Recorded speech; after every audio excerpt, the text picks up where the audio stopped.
अब हम देखते हैं जे के फ्लिप फ्लॉप।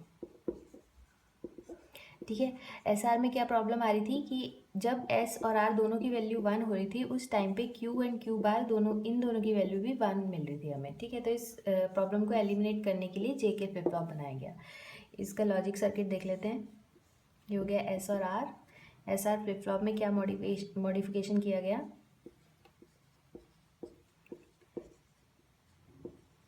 ठीक है, अब इसको क्या मॉडिफिकेशन इसमें किया गया जे के बनाने के लिए। इसको अब एस और आर को इनपुट दिया गया थ्रू एंड गेट। ठीक है, अब एंड गेट यहाँ पर 2 इनपुट एंड गेट यूज़ किया गया। एक इनपुट तो इसका था जे और के दोनों का एक एक इनपुट, और दूसरा था क्यू बार इसके लिए और क्यू इसके लिए। ठीक है, तो क्यू बार कनेक्ट कर, इस इनपुट को कनेक्ट कर दिया क्यू बार से और इस वाले इनपुट को कनेक्ट कर दिया क्यू से। ठीक है, तो ये मॉडिफिकेशन किया गया, इससे ये वाली प्रॉब्लम हमारी एलिमिनेट हो गई। तो देखते हैं कैसे होगी, इसकी वर्किंग देखते हैं। ट्रुथ टेबल देखते हैं इसका। हो गया क्लॉक जे के इनपुट क्यू बार, ये आउटपुट है। प्रीवियसली जो प्रेजेंट थे वो वाले आउटपुट। ठीक है, एस और आर और क्यू बार प्रेजेंट जो आउटपुट हमें अब मिलेंगे। ठीक है, ये हमने इसका ट्रुथ टेबल बना लिया।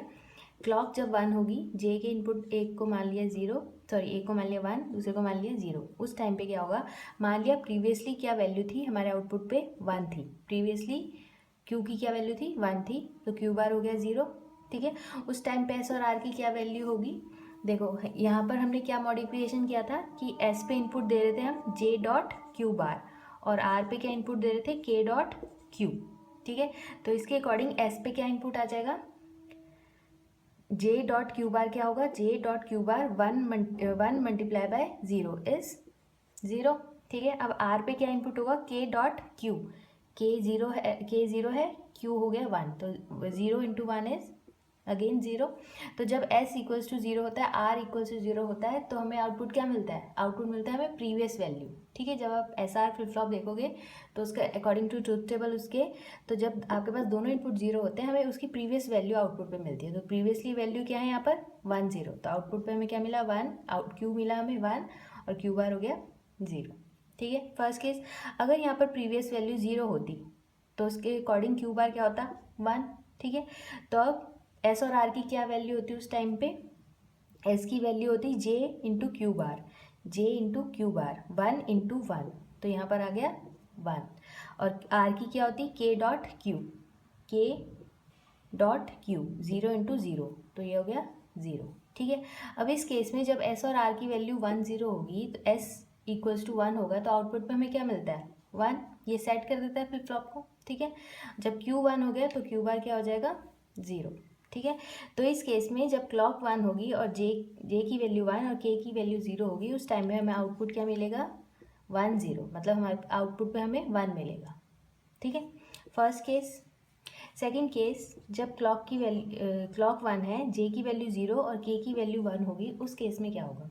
अब देखो प्रीवियसली वैल्यू हमारी मान लेते हैं अगर 1 है उस टाइम पे और क्यू बार 0 हो जाएगी, तो एस की वैल्यू, एस और आर की वैल्यू फाइंड करेंगे। एस देखो क्या होगा जे डॉट क्यू बार, जे 0 है क्यू बार 0 है, तो आउटपुट में हमें क्या, एस पे क्या मिला 0। आर होगा के डॉट क्यू 1 इंटू 1, यहाँ आ गया 1। ठीक है, अब जब एस की वैल्यू 0 हो, आर 1 हो, तो आउटपुट पे हमें क्या मिलता है, आउटपुट पे हमें 0 मिलता है। एस की वैल्यू 0 है तो वो रीसेट कर देगा फ्लिप फ्लॉप को, तो यहाँ आ जाएगा 0 और क्यू बार हो जाएगा क्या हो जाएगा उसका 1।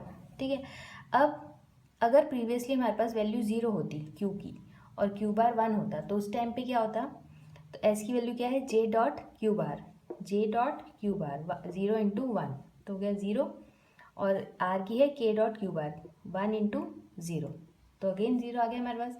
अब जब एस और आर की वैल्यू 0 0 होती है तो क्या होता है, तो प्रीवियस कंडीशन होती है, प्रीवियसली क्या वैल्यू थी इनकी 0 और 1, तो आउटपुट पे हमें क्या मिल जाएगा Q equals to 0, Q bar equals to 1। ठीक है, इट मीन्स जब क्लॉक 1 होगी, जे की वैल्यू 0 और के की वैल्यू 1 होगी, तो आउटपुट पे हमें 0 मिलेगा, क्यू जो हमें मिलेगा वो 0 मिलेगा, क्यू बार हो गया 1। ठीक है, अब नेक्स्ट केस,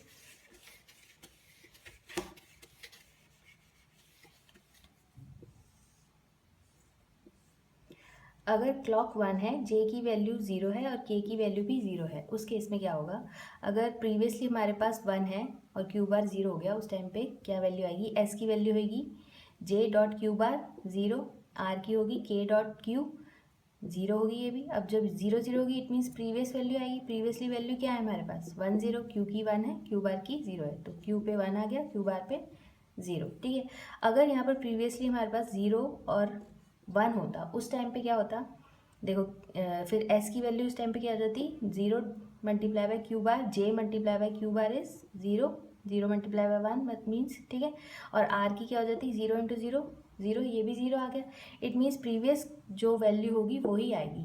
तो प्रीवियसली क्या वैल्यू थी 0 1, मतलब क्यू की 0 थी और क्यू बार की 1, तो हमारे पास आउटपुट में 0 और 1 आ जाएगी। मतलब यहाँ पर प्रीवियस वैल्यू आएगी, क्यू की प्रीवियस वैल्यू जब जे और के की वैल्यू 0 होगी, ठीक है।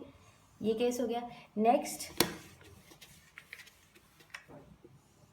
जब क्लॉक 1 होगा, जे की वैल्यू 1 और के की वैल्यू 1 होगी, उस केस में क्या होगा, ठीक है। उस केस में अगर क्यू की वैल्यू 1 है प्रीवियसली और क्यू बार 0 है, तब J into Q bar, S की वैल्यू क्या है जे इंटू क्यू बार, तो जे 1 इंटू 0 इज़ 0 और के into Q is 1 into 1 is 1, ठीक है।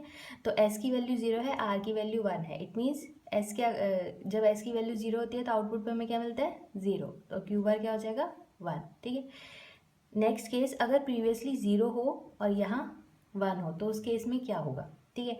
तो एस की वैल्यू क्या हो जाएगी 1 into J into Q bar, 1 into 1 is 1 और के into Q is 1 into 0 is 0, तो एस की वैल्यू अगर 1 होती है तो आउटपुट में हमें क्या मिलेगा 1, तो क्यू बार हो जाएगा 0। इट मीन्स अगर प्रीवियस वैल्यू देखो यहाँ पर 1 0 है तो आउटपुट पे हमें 0 1 मिल रही है, मतलब अगर प्रीवियस वैल्यू 1 है तो आउटपुट में हमें 0 मिल रहा है, इन्वर्ट करके मिल रहा है। अगर प्रीवियस वैल्यू 0 है तो आउटपुट में हमें 1 मिल रहा है।